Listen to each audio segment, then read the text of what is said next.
2011 retirement అయ్యాడు. ఈసారి సాక్షిలో రిటైర్మెంట్ అయ్యి అప్పుడు 2011 రిటైర్మెంట్ అయ్యిండు. ఆయన 2011లో రిటైర్మెంట్ అయ్యిండు. అప్పటి నుండి ఆయన తెలియకుండా 20,000 రూపాయలు మాత్రమే ఉంచుతూ ఆయన పెన్షన్లకు వెళ్ళి 28,000 రూపాయలు ప్రతి నెల ఆయన అదే SRS దానిలోనే పనిచేసేటైనా అటెండర్గా ఉండేటైనా ఈయన అకౌంట్లోకి వెళ్ళి 28,000 రూపాయలు ప్రతి నెల 2011 నుంచి 2024 వరకు సైబర్ క్రైమ్ ప్రకారంగా ఆయన తీసుకుంటూ వీళ్ళను మోసం చేస్తున్నాడు. చివరికి ఆయనను 1 టౌన్ పోలీస్ స్టేషన్లో పిలిపిస్తే 2011 నుండి ఇప్పటి వరకు కడతానని 18 లక్షల రూపాయలు ఒప్పుకున్నాడు. కానీ ఇంతవరకు ఆయన కట్టలేదు. 4 నెలలు గడుస్తున్నా వీళ్ళని ఇంకా చంపుతానని చేస్తానని బెదిరిస్తున్నాడు. ఆయన ఎంప్లాయ్ అయినా ఆయన కూడా ఎంప్లాయ్. ఇప్పుడు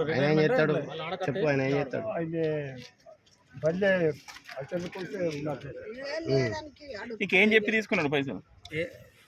బ్యాంక్ అకౌంట్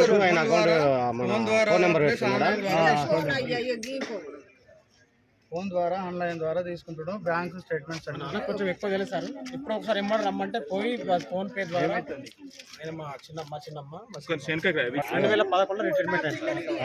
రిటైర్మెంట్ అయితే PLDL కలిపి సార్ అది PL కలిపి 40 రూపాయలు పింఛన్ వస్తుంది. అంటే అట్లే పెరిగిన పింఛన్ తీసుకుంటలేడు. గది 20,000 రూపాయలు తీసుకుంటున్నాడు. ఆ పెరిగింది 24,000 రూపాయలు ఫోన్ ద్వారా ఫోన్పే గూగుల్ పే చేసుకున్నాడు. ఫోన్ ద్వారా వాడు తీసుకున్నాడు. మనం అనుకోకుండా మా చిన్న బాబు ఇల్లు కడిగేటప్పుడు జారి పడ్డాడు. 6 నెలల కింద జారి పడితే కాలు రిగినప్పుడు మా ఆయన పింఛని మా చిన్నమ్మ కావాలని పోతే బ్యాంకు సార్ ఉండేమన్నట్టు ఆయన రేం పింఛారు ఇయ్యరాదు ఆయన దొరకరావాలా అన్నాడు. అంటే అప్పుడు మా చిన్నమ్మ ఉండి సార్ మరి ఎన్ని ఉన్నాయి బ్యాంకుల ఖాతాలు ఎన్ని ఉన్నాయని అడిగింది. అడిగితే అప్పుడు 25,000 అని అన్నాడు. 25,000 అంటే సరే బతకత్తాం అన్నాక మళ్ళీ తెల్లారిపోయేటోళ్ళకు 20,000 ఉన్నాయని చెప్పింది. నేను 25,000 అన్నారు. ఇవాళ 20,000 అన్నారు. అన్నాక సార్ ఇంకా 5,000 ఎట్టుగానే మా చిన్నమ్మ అడిగితే అప్పుడు బ్యాంకు వాళ్ళు పలానా వాళ్ళు నీ ఫోన్పే ద్వారా ఇట్లా పైసలు తీసుకుంటారు అన్నాక అయితే మరి వాళ్ళు ఏం కథ అని అడిగేటప్పుడు బ్యాంక్ స్టేట్మెంట్ ఇస్తే దీకొండ తిరుపతి మరి 2 రోజులు తీసుకుంటే పెరిగిన పింఛన్ మొత్తం ఆయన తీసుకుంటున్నా చెప్పి బ్యాంక్ స్టేట్మెంట్ ఇచ్చింది. ఇప్పుడు తనకు తెలియకుండా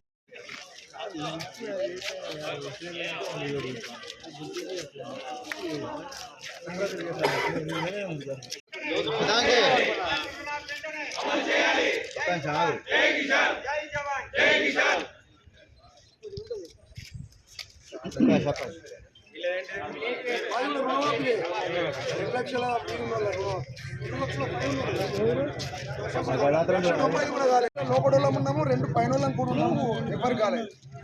2 లక్షల పైన ఎంతమంది 50 మంది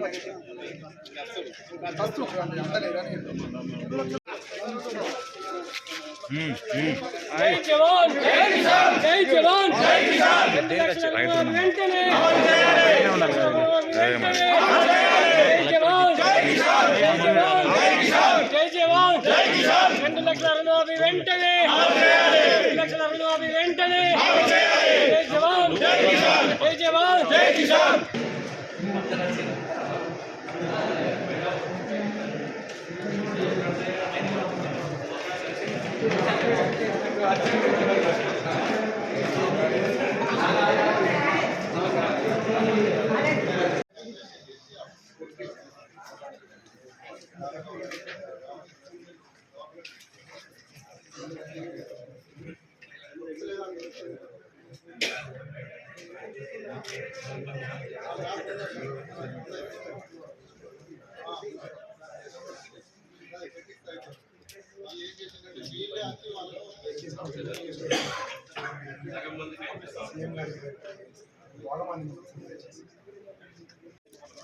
మాది వర్షకొండ గ్రామం, ఇబ్రాహీంపట్నం మండలం నుంచి వచ్చిన రైతులము. రేవంత్ రెడ్డి గారు ఎలక్షన్లకు ముందు, ఎలక్షన్ అయిన తర్వాత వెంటనే డిసెంబర్ 9 నాడు ఖచ్చితంగా 2 లక్షల రుణమాఫీ చేస్తానని చెప్పిండు. అబద్ధ మాటలు చెప్పి రైతులను మోసం చేసిండు. ఇంకోటి భార్యాభర్తకు కలిసి కూడా 2 లక్షలు లేని వాళ్ళు ఉన్నారు, వాళ్ళకు కూడా రుణమాఫీ కాలేదు.